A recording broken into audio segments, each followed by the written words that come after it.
السلام علیکم ورحمۃ اللہ وبرکاتہ۔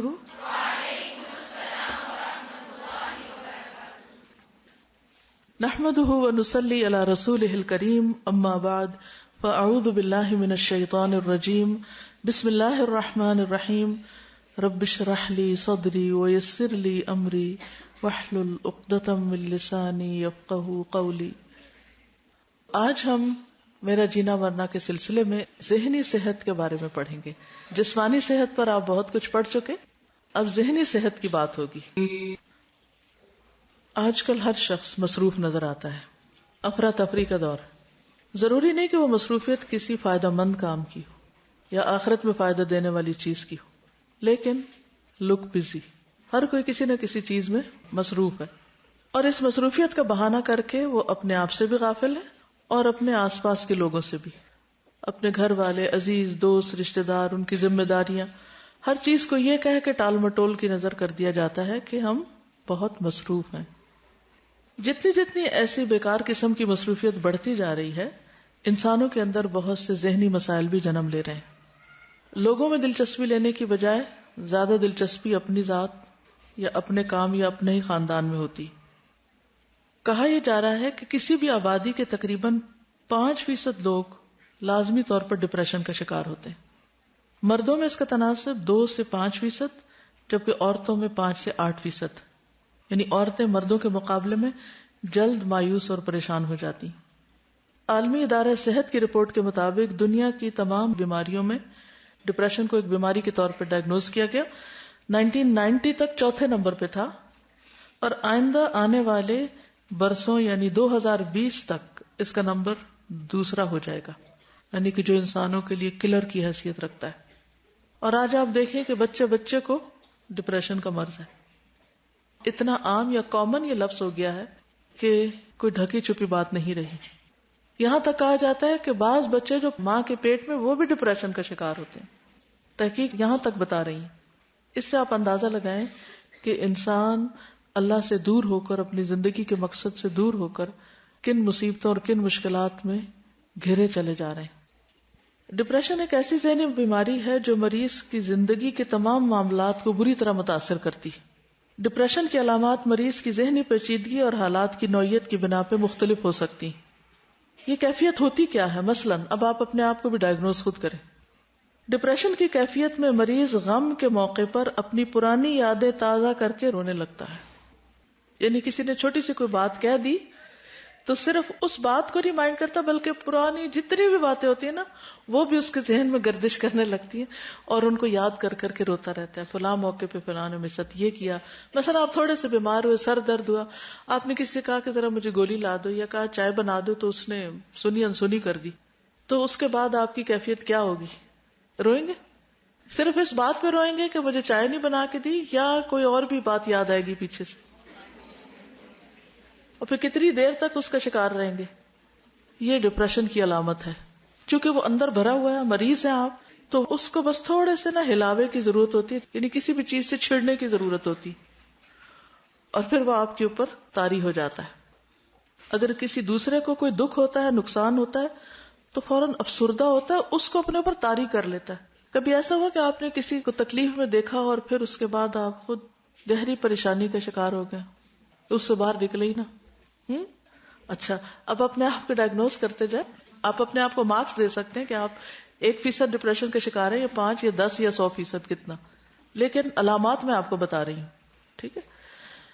بعض مریض چہرے پر تو مسکراہٹ سجائے پھرتے ہیں، مگر زندگی کو فضول سمجھتے ہیں اور ہمیشہ مایوسی کی باتیں کرتے ہیں۔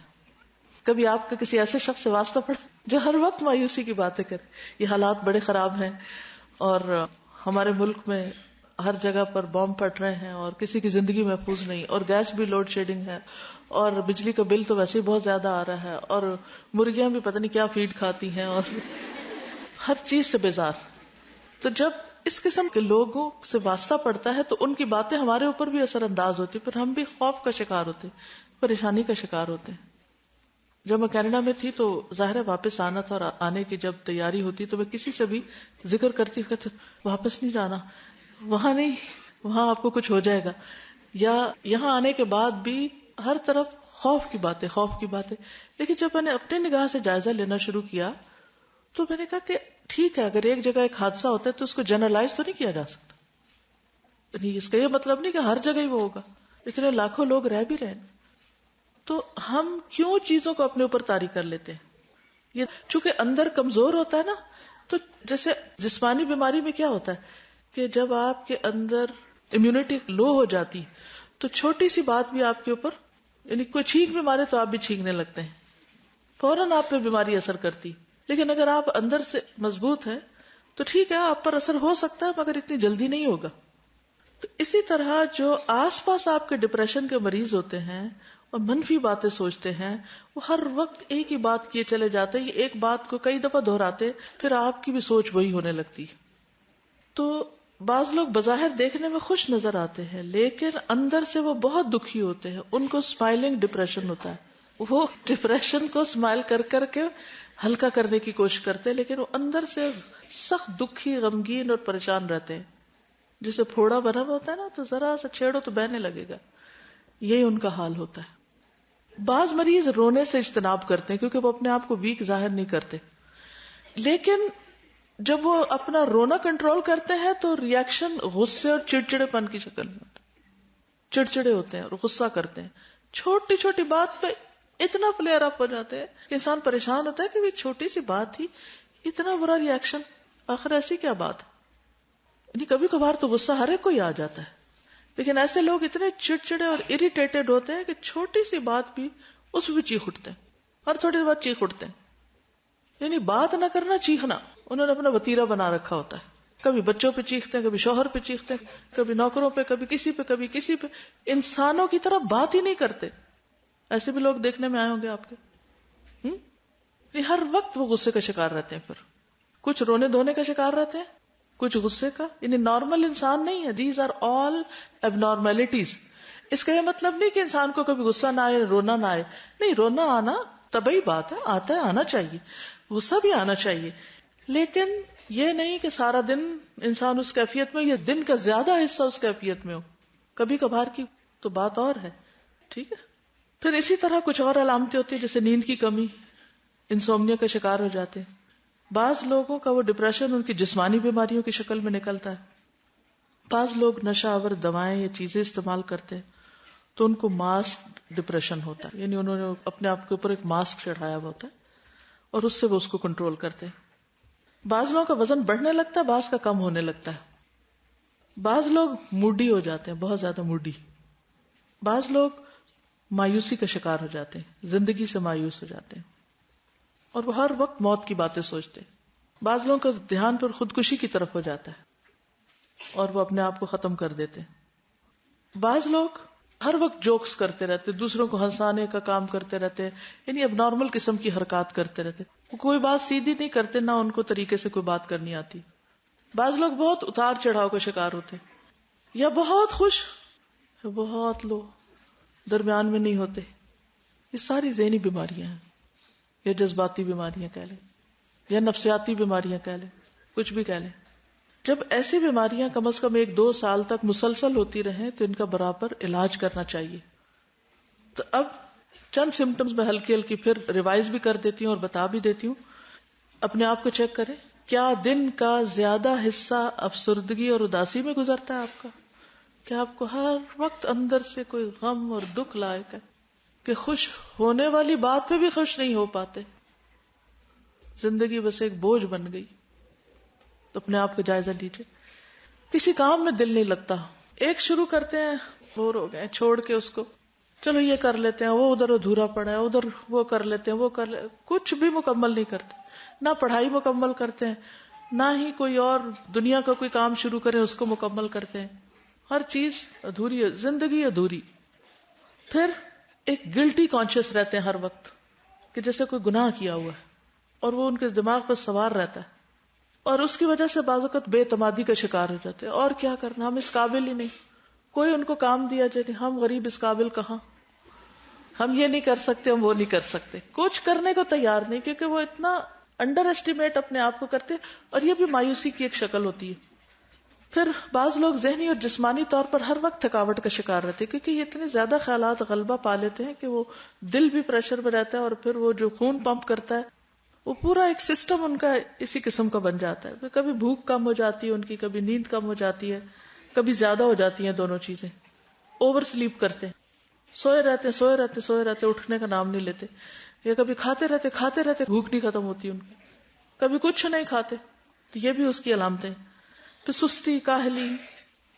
تو یہ چیزیں جو ہیں ان کی بھی اصل میں بنیادی وجہ جو ہوتی ہے وہ ماحول اور حالات اور آس پاس کی جو چیزیں ہیں اس کے علاوہ ان کے اندر کیمیکل امبیلنسز ہوتے ہیں.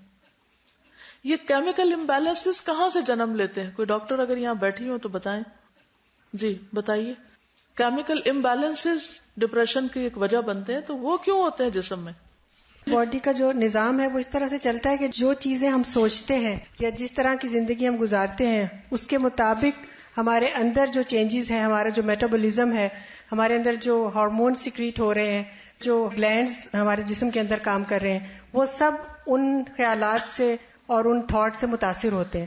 اگر ہم کسی بھی چیز کو منفی طور پر لیتے رہتے ہیں، یعنی ہم نیگیٹو تھنکنگ کا شکار ہیں، تو اس کے نتیجے میں ہماری باڈی کے اندر ایسے ہارمون سیکریٹ ہوتے ہیں جس کی وجہ سے ہمارے برین پر افیکٹ ہوتا ہے، اور ہم یعنی مسلسل اندر جو ہمارا بایو کیمیکل سسٹم ہے وہ سارا خراب ہو جاتا ہے، جس کی وجہ سے ہمیں مختلف قسم کی جسمانی بیماریاں بھی لاحق ہو جاتی ہیں اور ذہنی بیماریاں.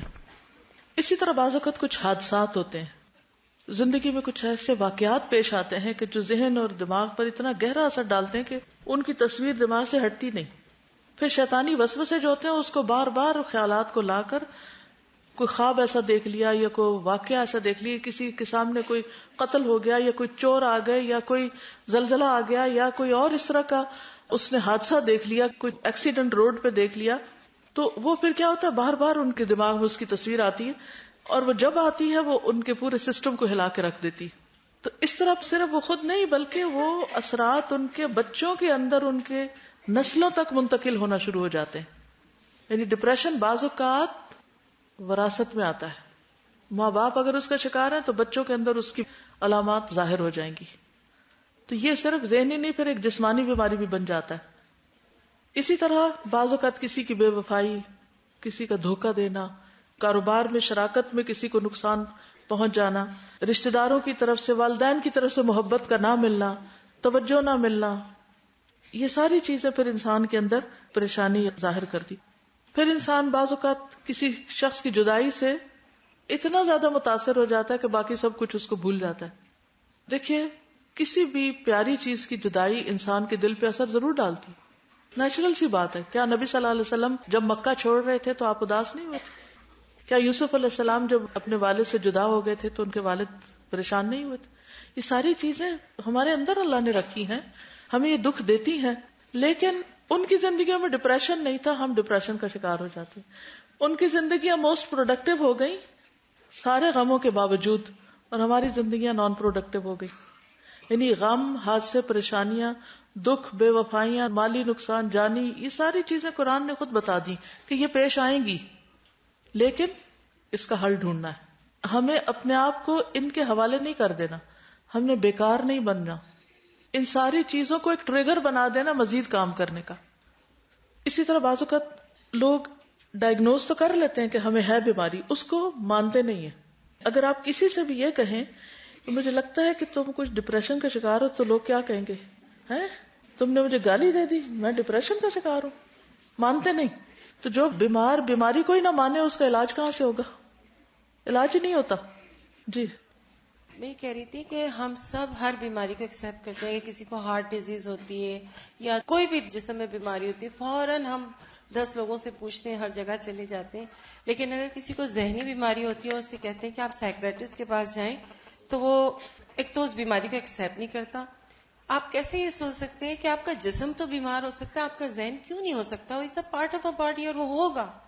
اور دوسری بات جو ابھی آپ کہہ رہے تھے کہ مشکلات اور یہ، تو مجھے ہمیشہ یہ آیت یاد رہتی ہے، انما العسر یسرا، کہ ہر مشکل کے ساتھ پیرالل آسانی. جس وقت مجھے کوئی مشکل آتی بس میں یہ سوچتی ہوں کہ میرے لیے کوئی آسانی پیرالل چل رہی ہے، بس مجھے اس کو تلاش کرنا ہے. صحیح. جی استاذہ، سائنس تو یہ کہتی ہے کہ ذہن جو ہے وہ ہمارے باڈی کو کنٹرول کرتا ہے اور بہت کیمیکل چینجز ہوتی ہیں اور اس سے سب کچھ آگے بدل جاتا ہے، لیکن جو روحانیت ہے وہ یہ کہتی ہے کہ جو خصوصاً ڈپریشن ہے یہ ایک روحانی بیماری ہے جس کا آغاز ہمارے دل سے ہوتا ہے. کیونکہ اکثر ایسا ہوتا ہے کہ ہم کہتے ہیں کہ ہم بالکل فٹ ہوتے ہیں لیکن ایک کام کرنے کا دل نہیں چاہ رہا، سمپلی اتنا کہتے ہیں دل نہیں چاہ رہا اور پورا باڈی اس کو رسپونڈ کرتا ہے اور ہم کچھ نہیں کر سکتے. اور یہ بھی دیکھنے میں آتا ہے کہ جو شیطان ہے، جیسے ہم نے پڑھا بھی ہے کہ وہ مایوسی پھیلاتا ہے اور اس کی تھوتنی ہے وہ ہمارے دل پہ رکھ دیتا ہے جب ہم مایوس ہوتے ہیں اور پریشان ہوتے ہیں. اور استاذہ میں چونکہ اس کیفیت سے گزری، جب میرے والد جو ہیں وہ اس دنیا سے رخصت ہوئے تو میرے والد بہت پریکٹیکل ایک مسلم تھے، اور میں جب وہ چلے گئے تو میرے اندر جب ڈپریشن آیا تو میں نے سوچا کہ مجھے وہ کرنا ہے جو میرے والد نے کیا تھا اور مجھے زندگی کو اسی طرح گزارنا ہے، کیونکہ وہ سنت طریقے پر گزارتے ہوئے گئے. اور پھر میں نے ان کے طریقے کو فالو کرنا شروع کیا اور میں نے اپنے دل کی اس کیفیت کو چینج کرنے کے لیے لا حول ولا قوت الا باللہ، اور یہ ابھی تک میرے ساتھ ہے، مجھے کام آتا ہے. جیسے ہی مجھے پریشانی لگتی ہے یا ڈپریشن، کیونکہ ڈپریشن یہ نہیں ہوتا کہ ہر وقت کسی کے اوپر سوار ہے، کبھی کبھی یہ وقتی طور پہ بھی آتا ہے، تو ہم جیسے ہی تعوذ پڑھنے کے بعد ہم لا حول ولا قوت الا باللہ کا ورد کرتے ہیں، ہماری مایوسی ختم ہونے لگتی ہے اور ایک دم سے آپ کے باڈی میں ایک نئی انرجی آتی ہے اور آپ کا دل آپ کے باڈی کو کنٹرول کرنے لگ جاتا ہے. ٹھیک ہے، تو بات میں یہ کر رہی تھی کہ یہ ایک بیماری ہوتی ہے جس کو عام طور پر لوگ ماننے کو تیار نہیں ہوتے، لہذا اس کا علاج کرنے کی طرف بھی نہیں آتے. ذہنی امراض میں یہ ایک بڑی بیماری ہے. اس سے زیادہ بڑی بیماریاں بھی ہوتی ہیں کہ جو انسان کو بالکل ہر چیز سے غافل کر دیتی ہیں، جیسے مکمل طور پر پاگل پن کا دورہ پڑ جاتا ہے، مستقل طور پر لوگ پاگل ہو جاتے ہیں، یا پھر اس میں کچھ کمی بھی ہوتی ہے. مینیا ایک بیماری ہوتی ہے جس میں انسان بعض اوقات بہت گندی زبان بھی استعمال کرنے لگتا ہے. اسی طرح بعض لوگ جو ہیں وہ وقتی طور پر ڈپریشن کا شکار ہوتے ہیں، پھر سٹرگل کر کے اس سے نکل آتے ہیں. بعض لوگ مستقل طور پر بیمار پڑ جاتے ہیں. تو صحت مند مومن جو ہے وہ جسمانی طور پر بھی صحت مند ہوتا ہے، روحانی طور پر بھی اور ذہنی طور پر بھی. یہ بات تو آپ نے سنی ہوگی کہ خالی ذہن جو ہے شیطان کا گھر ہوتا ہے. شیطان چونکہ ہمارا دشمن ہے، اس لیے وہ چاہتا ہے کہ ہم آخرت میں اس کے ساتھ ہوں، اور اس نے یہ کہا تھا کہ میں انسانوں کی ایک بڑی تعداد کو اپنے ساتھ جہنم میں لے جاؤں گا، اور جہنم میں لے جانے کے لیے اس کو ایسے کام کرنے ہیں کہ جس سے اسے زیادہ محنت بھی نہ کرنی پڑے اور لوگ بیکار رہ کر فضول چیزوں میں وقت ضائع کر کے اللہ تعالیٰ کی دی ہوئی صلاحیتوں کو ضائع کر کے آخرت میں خسارے میں پڑ جائیں. اگر کوئی شخص ان علامات کو سامنے رکھ کے دیکھتا ہے کہ اس کے اندر یہ مسائل ہیں اور وہ مان لیتا ہے، تو پھر اس کا حل اس کو تلاش کرنا ہے، کیونکہ یہ ایک کلر ہے جو جسمانی طور پر بھی کل کرتا ہے لیکن ایمانی طور پر مایوسی کفر تک پہنچا دیتی انسان کو، اور پھر ہماری آخرت کے لیے سخت نقصان دہ. اس اعتبار سے بھی ایک کلر ہے کہ جس نے کچھ نہ کیا زندگی میں اور صرف روتے دھوتے اور شکوے شکایتوں میں زندگی بسر کر لی، تو پھر آخرت میں اس کے لیے کیا ہے؟ اللہ تعالیٰ نے قرآن مجید میں سب سے پہلے ہم سے کیا چاہا؟ الحمدللہ کہنا. سورۃ الفاتحہ جو سب سے پہلی سورت ہے، اس میں سب سے پہلی آیت کیا؟ الحمدللہ. کہ قرآن ہمیں شکر گزار بنانا چاہتا ہے، اللہ تعالیٰ ہمیں شکر گزار بندہ دیکھنا چاہتے. تو ڈپریشن کا مریض اس بات کا کھلا ثبوت ہے کہ اس کے اندر شکر گزاری نہیں ہے. کیوں؟ اس لیے کہ وہ ان نعمتوں کو دیکھ ہی نہیں پا رہا جو اللہ نے اس کو بے پناہ دے رکھی. وہ صرف ان چیزوں پہ رو رہا ہے جو اس سے چلی گئی ہیں، یا ان کو کوئی نقصان پہنچ گیا، یا اس کی زندگی میں کوئی حادثہ آ گیا اور وہ اس سے باہر نہیں نکل پا رہا. تو پہلی چیز یہ ہے، سورۃ النساء 29 میں آتا ہے وَلَا تَقْتُلُوا أَنفُسَكُمْ، اپنے نفسوں کو، اپنی جانوں کو قتل مت کرو. ان اللہ کان بکم رحیما، بے شک اللہ تم پر بہت مہربان ہے، بہت مہربان ہے. اچھا، جب ہم اس آیت کا ترجمہ یا تفسیر کرتے ہیں تو عام طور پہ ہم کیا کہتے ہیں کہ بھی خودکشی نہیں کرو، جان نہیں مارو.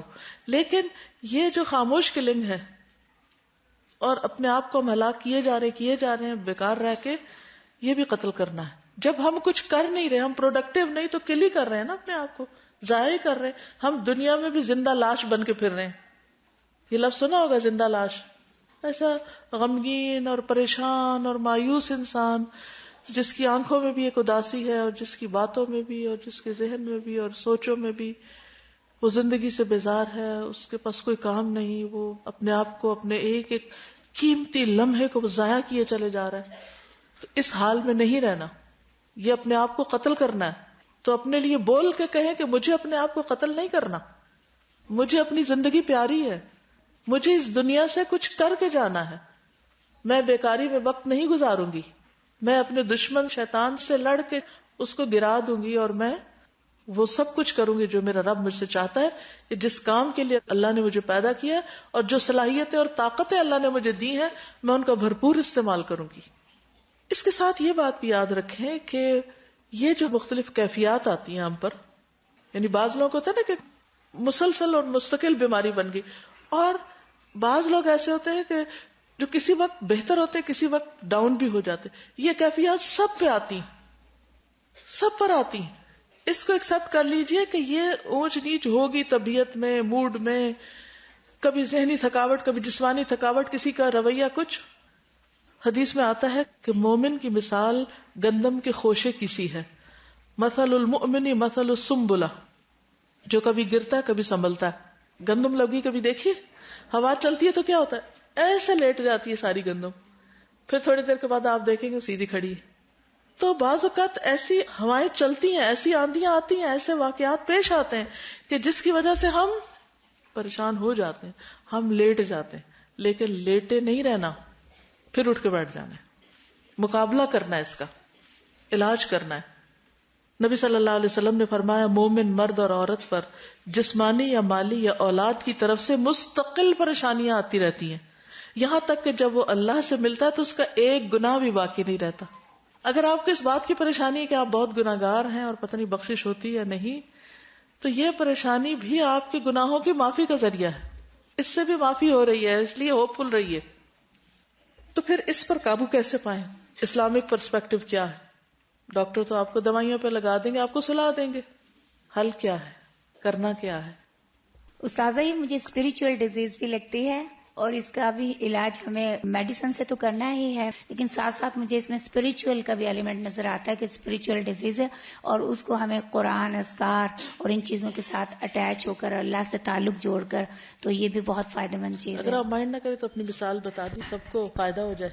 میں 2002 میں کیا تھا الہدائی سے کورس، اس کے بعد پھر میں گھر میں کام کرتی رہی. 3 سال ہوئے میرے ہسبینڈ کی ڈیتھ ہوئی، تو اس کے بعد پھر میں نے گھر میں وقت گزارا، تو وہ ایک تنہائی، بچے نہیں تھے، ہسبینڈ بھی نہیں تھے، تو پھر اکیلے رہی. تو اس کی وجہ سے مجھے تھوڑا سا ہلکی یہ لیفٹ ٹیمپرل ہیڈیک شروع ہوئی. میں ڈاکٹر کے پاس گئی، ایک ڈاکٹر نے کہا دوسرے کے جاؤ، تیسرے کے جاؤ. چونکہ میرے ہسبینڈ ڈاکٹر تھے، پروفیسر آف ریڈیولوجی، تو بینگ اے پروفیشنل ریگارڈ تو وہ مجھے کافی VIP ہینڈل کرتے تھے، بورڈ بٹھاتے تھے میرے لیے. تو وہ اتنے بڑے بڑے سائکیٹرسٹ کے بورڈ بیٹھتے تھے، پھر میرے لیے دوا سجیسٹ ہوتی تھی. تو میں تنگ آ گئی 3 سال دوا کھا کھا کے. تو پھر میں ایک دن استاذہ کی کلاس میں بیٹھی ہوئی تھی، تو استاذہ نے پوچھا کیا کر رہی ہیں آج کل. میں اس دن سوچ کر آئی تھی کہ میں سارے ڈاکومنٹس استاذہ کو دکھاؤں گی. تو وہ اتنے سارے میری پرسکرپشن تھے، میں نے استاذہ کے آگے رکھے. تو استاذہ کو میں نے بتایا کہ استاذہ میں ان چیزوں سے جان چھڑانا چاہتی ہوں، میں بالکل ٹھیک ہوں، بالکل فٹ ہوں، بٹ یہ مجھے کیوں میڈیسن لینا پڑتی ہے. تو مجھے وجہ نہیں سمجھ میں آ رہی تھی کہ سب کچھ میرے ساتھ کیوں ہو رہا ہے، کیونکہ وہ تنہائی تھی، اکیلے تھی، گھر میں کوئی کام نہیں، کاج نہیں، کچھ نہیں. استاذہ نے مجھ سے 1-2 سوال پوچھے، آپ کی ایکٹیویٹیز کیا ہیں صبح سے شام تک؟ میں نے کہا استاذہ بس سوتی ہوں اور کھانا کھاتی ہوں، سو جاتی ہوں. استاذہ نے پھر پوچھا زرینا آپ صبح سے شام تک کرتی کیا ہیں؟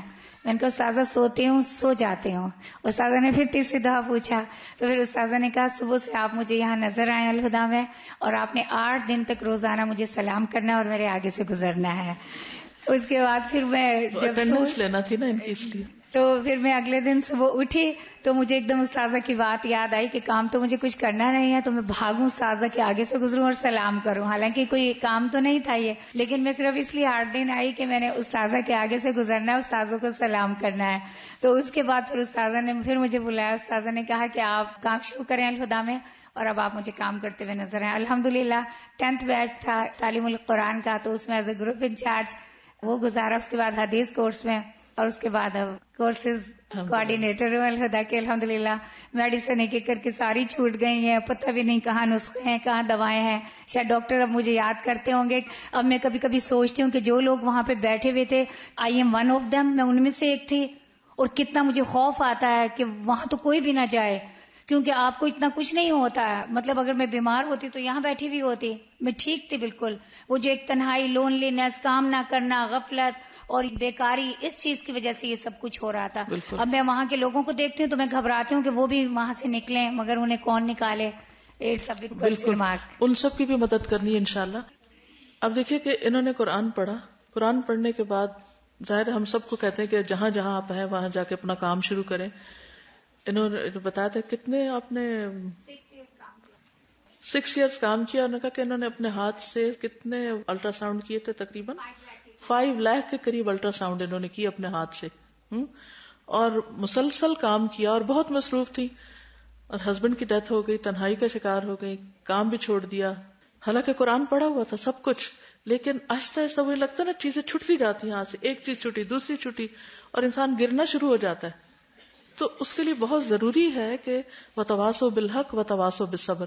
جس دن پہلے دن میں نے ان کو دیکھا اور ان کے ہاتھ میں اتنی ساری ڈاکٹرز کے نسخے اور دوائیاں, اور بتانے لگی کہ تقریباً 1 لاکھ روپے سے شاید زیادہ کی دوائیاں انہیں 1 مہینے میں کھانی پڑتی ہیں, اور پھر بھی علاج نہیں ہو رہا. اور میں صرف ان کی باتیں سنتی جا رہی تھی کہ یہ کیا ہو رہا ہے. تو مجھے ہمیشہ ایک بات یاد آتی ہے, اور آپ سب بھی یاد رکھیے. اللہ سبحانہ وتعالیٰ قرآن پاک میں فرماتے من اعرض عن ذکری فإن له معیشۃ ضنکا, جو میرے ذکر سے منہ موڑے گا میں اس کے لیے زندگی تنگ کر دوں گا. اللہ نے ہمیں کام کے لیے پیدا کیا, اپنی کتاب دی ہے تو کتاب کی خدمت بھی ہمارا کام ہے. اگر ہم سب کچھ پڑھ لکھ کر گھر بیٹھ جائیں تو اعرض عن ذکری میں شامل ہو جائیں گے, تو خلاصہ کیا ہوگا, نتیجہ کیا ہوگا, معیشت ضنکا. سب کچھ ہوتے ہوئے بھی. میں نے ان سے پوچھا کہ آپ کے گھر میں خدمت گار کتنے, انہوں نے بتایا ایک فوج ہے پوری. ایک بندے کے اوپر اتنے خدمت گار لگے ہوئے ہوں تو اس کے پاس تو کوئی کام ہی نہیں ہوگا. تو ایسی صورت میں اللہ نے اتنی نعمتیں کیوں دی ہیں؟ کچھ کرنے کے لیے دی ہیں نا. تو جب ہم وہ نہیں کریں گے جو ہمیں کرنا ہے تو لازمی نتیجہ یہ ہوگا کہ دنیا میں بھی زندگی تنگ ہو جائے گی. تو بہرحال ڈپریشن کے مرض پر قابو پانے کے لیے صرف دوائیاں کافی نہیں ہیں قطعاً, اور اس پر یقین رکھیے. اس کے لیے سب سے پہلی چیز ہے عقیدے کی مضبوطی, اللہ پر ایمان. قرآن مجید میں اللہ تعالیٰ فرماتے ہیں وَأَنَّهُ هُوَ أَضْحَكَ وَأَبْكَى, ہنسی اور رونا کس کے ہاتھ میں ہے؟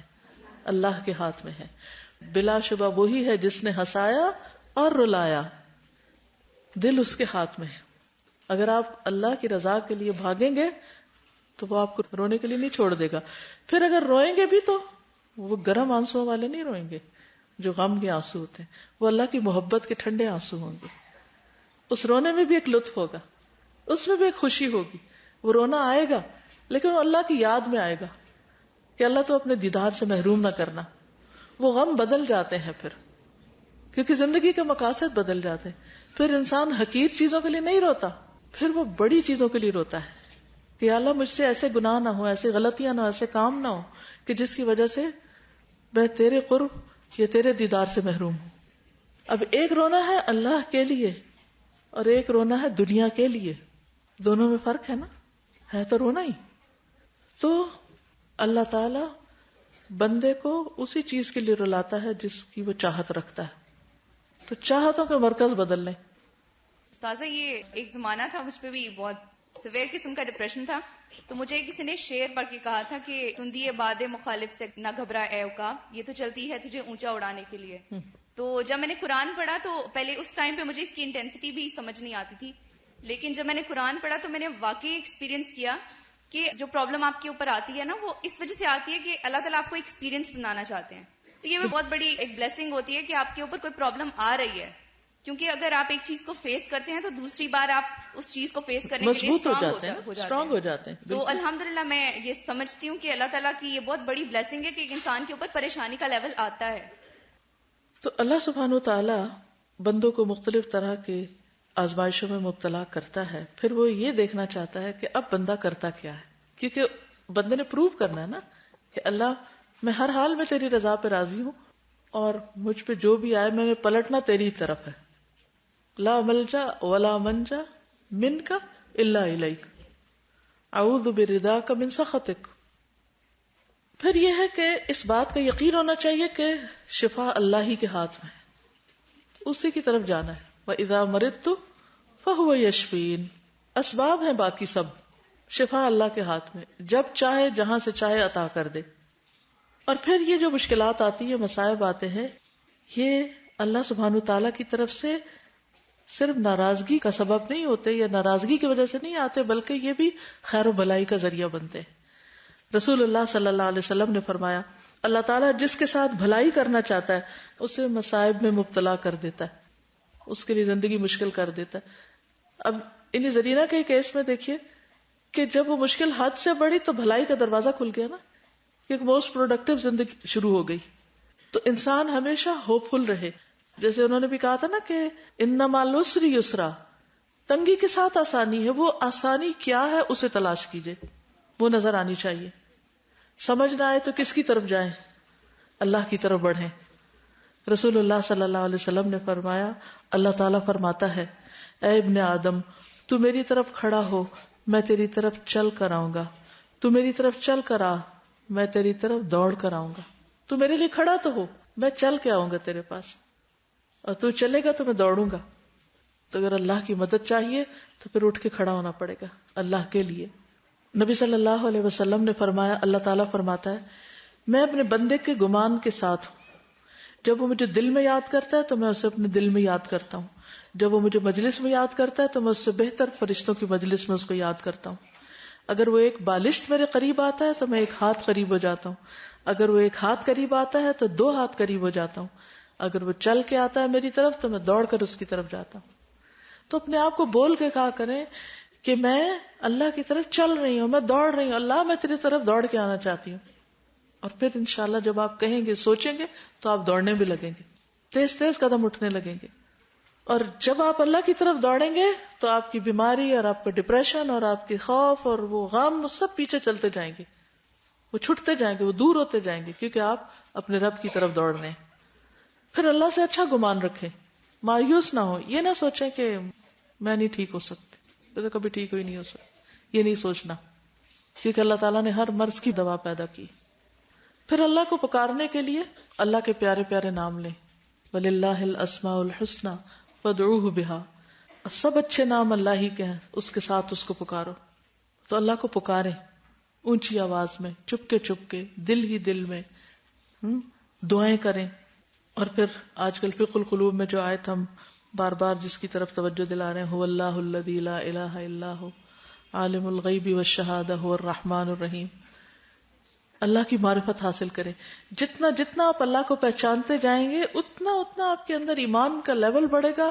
جتنا جتنا ایمان بڑھے گا اتنی اتنی قوت مدافعت بڑھے گی، اور ہر طرح کی ذہنی مرض سے آپ چھٹکارا پا جائیں گے. مومن کی زندگی میں غم ہوتا ہے، لیکن آخرت کا وہ غم ایسا غم ہے جو انسان کو مزید کام پر لگا دیتا ہے، اور زیادہ ایکٹیو کر دیتا ہے، اور زیادہ تیز کر دیتا ہے. دنیا کا غم انسان کو بیکار کر دیتا ہے، اور آخرت کا غم اور فکر انسان کو کارآمد بنا دیتا ہے. لیکن ہماری ویکنس کیا ہے؟ بل تؤثرون الحیات الدنیا والآخرۃ خیر وابقی. بلکہ تم دنیا کی زندگی کو ترجیح دیتے ہو، حالانکہ آخرت کہیں بہتر اور زیادہ باقی رہنے والی ہے. تو ہم سب اگر یہ چاہتے ہیں کہ دنیا کے غموں سے نجات ملے تو اپنے آپ کو لگا لیں غم آخرت. نبی صلی اللہ علیہ وسلم نے فرمایا، جو اپنے غموں کو ایک غم بنا لے اور وہ آخرت کا غم ہو تو اللہ تعالیٰ دنیا کے غموں سے اسے کفایت کرے گا، سب غم چھٹ جائیں گے. اور جس کو پریشانیاں ادھر ادھر بھٹکا کر لے جائیں، یعنی اسکیٹرڈ کان امرہ فرطا، اللہ تعالیٰ اس کی پرواہ نہیں کرے گا کہ وہ دنیا کی کس وادی میں ہلاک ہوتا ہے، وہ کہاں جا کے گرتا ہے. یعنی جو اس چیز پہ پریشان ہے، بچوں کے لیے پریشان ہے، اس کے لیے پریشان، اس کے لیے ہر وقت پریشانی کی بات ہے، تو پھر اللہ تعالیٰ اس بندے کی کیئر چھوڑ دیتا ہے کہ ٹھیک ہے جہاں مرضی جا کے ہلاک ہو. اللہ نے یہ جو ہمارے اندر پریشان ہونے کی قوت رکھی تھی، یہ دراصل ایک بڑے مقصد کے لیے تھی، اور ہم نے اس کو چھوٹی چھوٹی چیزوں کے لیے استعمال کرنا شروع کر دیا، تو مس مینجمنٹ ہوگی نا ریسورسز کی. رسول اللہ صلی اللہ علیہ وسلم نے فرمایا، جس شخص کا مقصد اور حرص دنیا ہو اور وہی اس کا ہدف بن جائے، یعنی مجسم ہو کے دنیا ہی سامنے آ جائے، اور وہ اسی کی نیت کرتا ہو، تو اللہ اس کی آنکھوں کے سامنے اس کا فقر و فاقہ کر دیتے ہیں، اور اس پر اس کے معاملات بکھیر دیتے ہیں، پریشان کر دیتے ہیں اس کو، اور اس کو اس سے اتنا ہی ملتا ہے جو اس کے لیے لکھ دیا گیا ہو. اور جس شخص کا مقصد اور حرص آخرت ہو اور وہی اس کا ہدف یا ٹارگٹ بن جائے، مجسم ہو کے اس کے سامنے آ جائے اور وہ اسی کی نیت کرتا ہو، ہر چیز میں اسی کے لیے تیاری کرتا ہو، تو اللہ تعالیٰ اس کے دل میں غنا کا بیج ڈال دیتے، سیٹسفائی کر دیتے، مطمئن کر دیتے، اس کے معاملات کو یکجا کر دیتی کہ وہ بکھری ہوئی سوچیں ایک نقطے پہ فوکس ہو جاتی، اس کی زندگی میں فوکس آ جاتا ہے اور اس کو پھر اپنی حاجتوں کے لیے بھاگنا نہیں پڑتا اور دنیا اس کے پاس ذلیل اور مطیع ہو کر آتی، دنیا اس کے پاس ذلیل اور مطیع ہو کر آتی. اور اگر ایسا نہیں ہو رہا تو سمجھیں کہ ابھی ہم فوکسڈ نہیں ہیں، بھاگ رہے ہیں ہم دنیا کے پیچھے. اس بھاگ دوڑ کو ریورس کرنا ہے، پیچھے کی طرف لے جانا ہے. اور یہ بات بھی انسان یاد رکھے کہ نبی صلی اللہ علیہ وسلم نے فرمایا قیامت کے دن اہل جنت میں سے اس آدمی کو پیش کیا جائے گا جسے دنیا میں لوگوں سے سب سے زیادہ تکلیفیں آئی ہوں گی. پھر اسے جنت میں صرف ایک غوطہ دے کر پوچھا جائے گا کہ ابن آدم کیا کبھی تو نے کوئی تکلیف دیکھی، کیا کوئی سختی گزری؟ وہ عرض کرے گا اے میرے رب، اللہ کی قسم نہیں، کبھی کوئی تکلیف میرے پاس سے نہیں گزری اور نہ ہی میں نے کبھی کوئی شدت اور سختی دیکھی. تو اس بات کو یاد رکھنا ہے کہ دنیا کے بڑے سے بڑا غم اور بڑی سے بڑی پریشانی اور زیادہ سے زیادہ پریشانی آخرت میں کوئی حیثیت نہیں رکھتی، وہ ایک لمحے میں ساری ختم ہو جانے والی. تو میں کیوں نہ اس کو حاصل کرنے کی فکر کروں جہاں جا کر کوئی غم رہے گا ہی نہیں. پھر ڈپریشن پہ ملنے والے اجر پہ بھی نظر رکھی جائے. رسول اللہ صلی اللہ علیہ وسلم نے فرمایا کسی مومن آدمی کے ہاں جب بھی کوئی تکلیف یا ایذا یا بیماری یا رن، یہاں تک کہ اگر اسے کوئی فکر ہی لگی ہو تو اس سے بھی اس کے گناہوں کا کفارہ ہو جاتا ہے. کسی قسم کی کوئی فکر ہوتی ہے تو اس سے کیا ہوتا ہے؟ گناہ صاف ہونے لگتے ہیں، وہ صفائی ہونے لگتی ہے. رسول اللہ صلی اللہ علیہ وسلم نے فرمایا مسلمان کو جو بھی تکلیف پہنچتی ہے وہ اس کے گناہوں کا کفارہ ہوتی ہے، حتیٰ کہ جو چوٹ بھی اسے پہنچتی ہے، کوئی کانٹا بھی اس کو چبھتا ہے تو بھی وہ اس کے گناہوں کا کفارہ ہو جاتا ہے. تو چھوٹی سے چھوٹی تکلیف، بعض اوقات ایسا ہوتا ہے نا، ایسا لگتا ہے آپ کے جسم پہ کوئی سوئی چبھ گئی ہے بیٹھے بیٹھے، یا سر پہ کوئی درد کی لہر اٹھ گئی، یا آپ کی آنکھیں دھندلا گئی، کچھ بھی، کوئی چکر سا آ گیا، ان سب چیزوں پر اجر ہے. تو اس لیے ان پر پریشان نہیں ہو جانا. کچھ لوگوں کو اگر ذرا سی بھی کوئی ٹھنڈی ہوا لگ جائے یا کوئی گرم ہوا لگ جائے تو وہ پریشان ہو کے بیٹھ جاتے ہیں کہ پتہ نہیں اب ہمارے ساتھ کیا ہو گیا. انہیں کہا کہ اس پہ بھی اجر ہے اور اس سے بھی گناہ جھڑ گئے اور اس پہ بھی بہتری ہو گئی اور مجھے سنبھلنا چاہیے اور اپنا دفاع کرنا چاہیے، نہ کہ اس کے آگے گر جانا چاہیے. دوسری چیز اعمال صالحہ. پہلی چیز کیا تھی؟ عقیدے کی درستگی، اللہ پر بھروسہ، اللہ سے اچھا گمان، اجر کی توقع اور مثبت سوچ، پازیٹو تھنکنگ. ان سب باتوں کو آپ کہہ سکتے ہیں. دوسری چیز ہے اچھے اچھے کام. ٹھیک ہے، اچھے کاموں میں مصروف ہونا، خصوصاً لوگوں کی خدمت میں، یہ انسان کے غم بھلا دیتا ہے. جو بندہ کسی کی مدد میں ہوتا ہے اللہ تعالیٰ اس کی مدد میں ہوتا ہے. غم سے ڈھال ہو کے بیٹھ جانا، لیٹ جانا یا کچھ نہ کرنا، یہ اپنے آپ کو اور مصیبت میں پھنسانا ہے. تو اس کا علاج کیا ہے؟ کچھ کرنے کی ٹھان لیں. کوئی بھی کام شروع کر دیں جس سے لوگوں کا فائدہ ہو، چھوٹے سے چھوٹا اور بڑے سے بڑا. خیر اور بھلائی کا کوئی موقع ہاتھ سے نہ جانے دیں. اب میں چند کام بتاؤں گی آپ کو. رسول اللہ صلی اللہ علیہ وسلم نے فرمایا وہ لوگ اللہ تعالیٰ کو زیادہ محبوب ہیں، وہ اللہ کو زیادہ پیارے ہیں جو دوسرے لوگوں کے لیے زیادہ فائدہ مند ہو. سوچئے میں لوگوں کو کیا فائدہ پہنچا رہی ہوں؟ اپنے آپ سے کوسچن کیا کریں، میں اپنے گھر والوں کو کیا فائدہ پہنچا رہی ہوں، اپنے بچوں کو یا اپنے شوہر کو یا اپنے ساتھیوں کو یا اپنے خادموں کو، یہ کس کے لیے میں کیا فائدہ مند ہوں؟ اپنے ہاتھ سے یا مال سے یا علم سے یا اچھے مشورے سے یا وقت سے، کس چیز سے میں دوسروں کو فائدہ دے رہی ہوں؟ ہمیں سے ہر ایک کو سوچنا چاہیے، کیونکہ اللہ کا محبوب بننے کے لیے دوسروں کے لیے فائدہ مند ہونا بہت ضروری ہے. اور یہ فائدہ مند ہونا کیوں؟ اس لیے نہیں کہ دوسروں سے فائدہ میں بٹوروں، اس لیے کہ مجھے اللہ کی محبت نصیب ہو. دنیا بھر کے فائدے ایک طرف اور اللہ کی محبت ایک طرف. جب اللہ کی محبت مل گئی تو سب کچھ مل جائے گا. اور اللہ تعالیٰ کے ہاں سب سے زیادہ پسندیدہ اعمال یہ ہیں: مسلمان کا اپنے بھائی کو خوش کرنا، کسی کے لیے خوشی کا ذریعہ بنے، اس سے کوئی تکلیف دور کر دینا. حتیٰ کہ کسی کے سر میں اگر جوئیں بھی پڑی ہوئی ہیں نا، وہ بھی آپ نکال دیں گے تو یہ بھی اس کی بہت بڑی تکلیف دور ہو جائے گی. اس کا قرضہ چکانا. آپ کو پتہ چلتا ہے کہ کوئی شخص مقروض ہے، کسی مصیبت میں پھنسا ہوا ہے، آپ خاموشی سے جا کے اس کا وہ قرضہ اتار دیتے ہیں، اسے کھانا کھلانا. اور فرمایا مجھے کسی بھائی کی ضرورت پوری کرنے کے لیے اس کے ساتھ چلنا اس مسجد نبوی میں 1 مہینہ اعتکاف کرنے سے زیادہ محبوب ہے. کسی کی مدد کرنے کے لیے اس کے ساتھ چلنا. مثلاً کبھی ایسا ہوتا ہے نا کسی کا ٹائر پنکچر ہو جاتا ہے گاڑی کا, تو آپ کہتے اوہ ہو آنکھیں بند کرو اور ادھر سے گزر جاؤ, کہیں وہ بلا ہی نہ لے کے آؤ ذرا میری مدد کر دو. تو اس وقت میں کیا سوچ کے آپ آگے بڑھیں گے؟ کہ نبی صلی اللہ علیہ وسلم نے فرمایا کہ کسی بھائی کی ضرورت پوری کرنے کے لیے اس کے ساتھ چلنا مسجد نبوی میں 1 مہینے کے اعتکاف سے زیادہ پسند ہے مجھے. اور یاد رکھو کہ جس نے اپنے غصے کو روک لیا اللہ اس کی خامیوں پہ پردہ ڈال دے گا. جس نے اپنے غصے کو روک لیا اللہ اس کی کوتاہیوں پہ, خامیوں پہ, غلطیوں پہ پردہ ڈال دے گا. جو آدمی اپنے غصے کو نافذ کرنے کے باوجود پی گیا, اس نے ظاہر نہیں کیا, اللہ تعالیٰ قیامت کے دن اس کے دل کو امیدوں سے بھر دے گا. یعنی اس دن وہ ہوپ فل ہوگا. جب دنیا میں بھی جب رزلٹ آتا ہے نا تو آپ امید اور خوف کے بیچ میں ہوتے, پتہ نہیں کیا رزلٹ ہوگا, پتہ نہیں کیا ہوگا. تو اگر آپ اس وقت خوف کی بجائے امید کا شکار ہو, نہیں بہت اچھا ہوگا. تو آپ دیکھیں وہ کرب کا وقت بھی کتنا عمدہ ہوگا. قیامت کا دن, حشر کا میدان کرب کا میدان ہے. اس وقت کسی انسان کا امید میں ہونا کہ میرے ساتھ اللہ اچھا معاملہ کرے گا, اس سارے عرصے کو اس کے لیے خوشگوار بنا دے گا. پھر فرمایا جو اپنے بھائی کے ساتھ اس کی ضرورت پوری کرنے کے لیے چلا, اللہ تعالیٰ اس کو اس دن ثابت قدم رکھے گا, یعنی قیامت کے دن جس دن قدم ڈگمگا جائیں گے. اور آخری چیز, بد اخلاقی اعمال کو اس طرح تباہ کرتی ہے جیسے سرکہ شہد میں بگاڑ پیدا کر دیتا ہے. پریشانی کا حل کسی کی پریشانی دور کرنے میں ہے, یہ نقطہ جان لیں. میں پریشان ہوں تو بجائے اس کے کہ پریشان ہی ہوتے رہے, اٹھ کے کسی اور کی پریشانی دور کرنے کی فکر کریں. سوچیں اور کون پریشان ہے, مجھ سے زیادہ کون پریشان ہے, میں اس کے کس کام آ سکتی ہوں. آپ اس کی پریشانی دور کر دیں, اللہ آپ کی پریشانی دور کر دے گا. لیکن عموماً ہمارے یہاں رویہ کیا ہوتا ہے, ہم دوسروں کو پریشان کر کے خوش ہوتے ہیں. عموماً لوگ کیا کرتے ہیں, دوسروں کے لیے پریشانی کا باعث بنے رہتے ہیں. تو ایک تو اس سے بچنا ہے, دوسرا یہ کہ اگر کوئی پریشان ہے تو ہمیں اس کی پریشانی دور کرنی ہے. نبی صلی اللہ علیہ وسلم نے فرمایا جو کوئی اپنے بھائی کی مدد میں لگا رہتا ہے اللہ تعالیٰ اس کی مدد میں لگا رہتا ہے.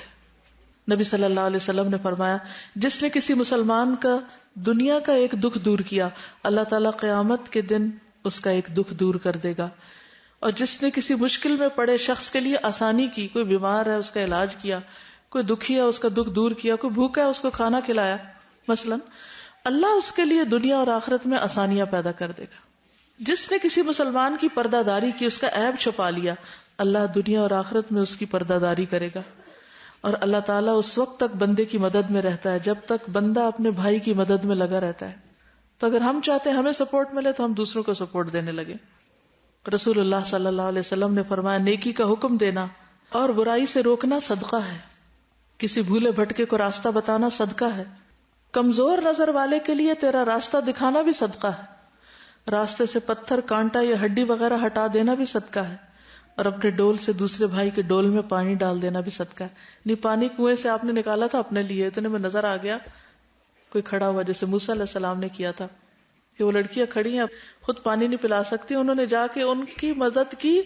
اللہ نے ان کی کیسی کیسی مدد کی, ان کو کھانا بھی دیا, گھر بھی دیا, شادی بھی, سب کچھ. تو کبھی سوچا آپ نے کہ وہ کی کیا تھی کہ ان کے اوپر اتنی رحمتیں برس گئیں اس پردیس میں, کیونکہ انہوں نے بغیر کسی لالچ کے اللہ کی رضا کی خاطر خود ایک پریشان حال بچیوں کو دیکھا کہ ان کو مدد چاہیے. ہماری نگاہیں کیوں نہیں دیکھتی کہ کون ہماری مدد کا مستحق ہے, بلکہ ہم جب دیکھتے ہیں کوئی ہماری مدد چاہتا ہے تو ہم آنکھیں بند کرنے لگتے ہیں. تو پھر ہماری مدد کیوں ہو؟ جب ہم کسی کی مدد کرنے کو تیار نہیں تو ہماری مدد کیوں ہو؟ تو ہمیں اپنے ایٹیٹیوڈ بدلنے, اپنے رویے بدلنے, تو یہ ڈپریشن کی ساری علامات سب ختم ہو جائیں گی. پھر اسی طرح رسول اللہ صلی اللہ علیہ وسلم نے فرمایا دنیا اور اس کی تمام چیزیں ملعون ہیں البتہ اللہ کا ذکر اور اس کی معاون چیزیں, اور سکھانے والے یا سیکھنے والے اس سے مستثنا ہیں. یعنی ان پہ اللہ کی رحمتیں, یعنی سیکھتے رہو, سکھاتے رہو, دوسروں کی مدد کرتے رہو, اللہ کا ذکر کرتے رہو, ایسی جگہوں پر رہو جہاں اللہ کے ذکر میں مدد ملتی ہے, تو اللہ کی رحمتیں ہی رحمتیں, ساری ڈپریشن ختم.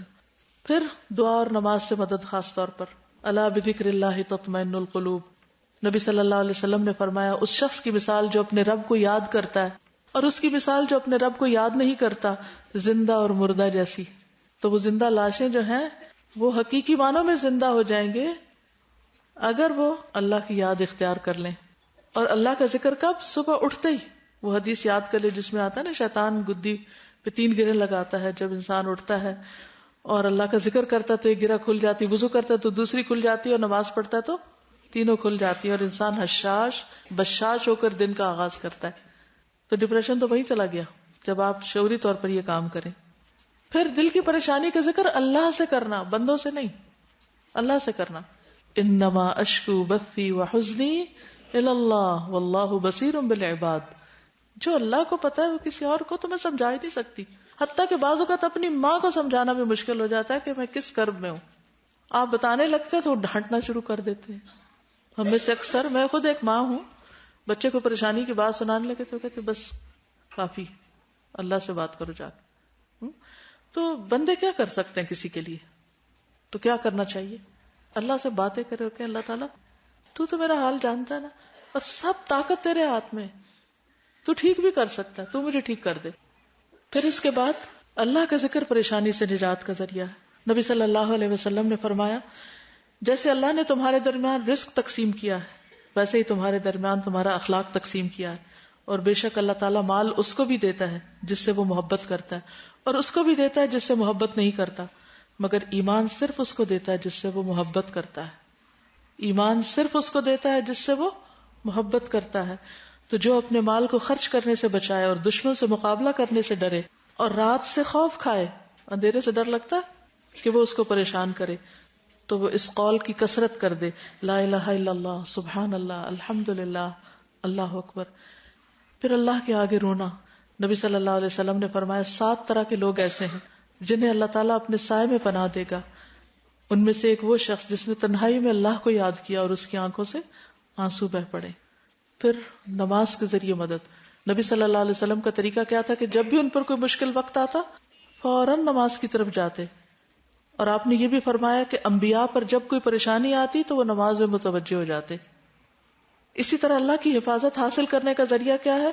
نبی صلی اللہ علیہ وسلم نے فرمایا اللہ کی حفاظت کرو، یعنی اللہ کے احکام کی. احفظ اللہ یحفظ کا، وہ تمہاری حفاظت کرے گا. اللہ کی حفاظت کرو تم اسے اپنے سامنے پاؤ گے، یعنی اللہ کو یاد رکھو تو وہ ہر جگہ تمہارے ساتھ ہے. پھر اسی طرح صبح کی نماز خصوصی طور پر جس نے صبح کی نماز پڑھی وہ اللہ کی ذمہ داری میں، اللہ کی حفاظت میں ہے. اور جو نماز ترک کر دے اللہ کی مدد اس سے ختم ہو جاتی، اللہ کی ذمہ داری ختم ہو جاتی. پھر سجدوں کی کثرت اللہ کے قرب کا ذریعہ ہے. پھر اسی طرح پیغمبروں کی وہ ساری دعائیں جو انہوں نے مانگی اور قبول ہوئی، خاص طور پر وہ مانگے. پھر اللہ کا ذکر ایک مضبوط قلعہ ہے جس میں انسان دشمن سے محفوظ ہو جاتا ہے، یعنی شیطان سے. پھر پریشانی اور غم کی جتنی بھی دعائیں ہیں، ڈپریشن کی دعائیں، وہ ساری موجود ہیں، چھپی ہوئی ہیں، جن میں سے خصوصی طور پر اللہم انی اعوذ بک من الہم والحزن والعجز والکسل والبخل والجبن ودلع الدین وغلبۃ الرجال. پھر اللہم لا سہل الا ما جعلتہ سہلا وانت تجعل الحزن اذا شئت سہلا. پھر لا الہ الا انت سبحانک انی کنت من الظالمین. اس کے بارے میں آتا ہے نبی صلی اللہ علیہ وسلم نے فرمایا کیا میں تمہیں ایسی دعا نہ بتاؤں کہ جب کسی رنج و الم اور آزمائش میں مبتلا شخص اسے پڑھے تو اللہ تعالیٰ اس کی تکلیف دور کر دے گا. تو لوگوں نے کہا کیوں نہیں؟ تو آپ نے فرمایا مچھلی والے کی دعا، لا الہ الا انت سبحانک انی کنت من الظالمین. اسی طرح اللہ اللہ ربی لا اشرک بہ شیئا. پھر اسی طرح سورۃ الفاتحہ اور قرآن پاک کا کوئی بھی حصہ پڑھنا. آج کے لیے اتنا ہی کافی ہے، انشاءاللہ کل اگلا حصہ پڑھاؤں گی. سبحانک اللہم وبحمدک اشہد ان لا الہ الا انت استغفرک واتوب الیک. السلام علیکم ورحمۃ اللہ وبرکاتہ.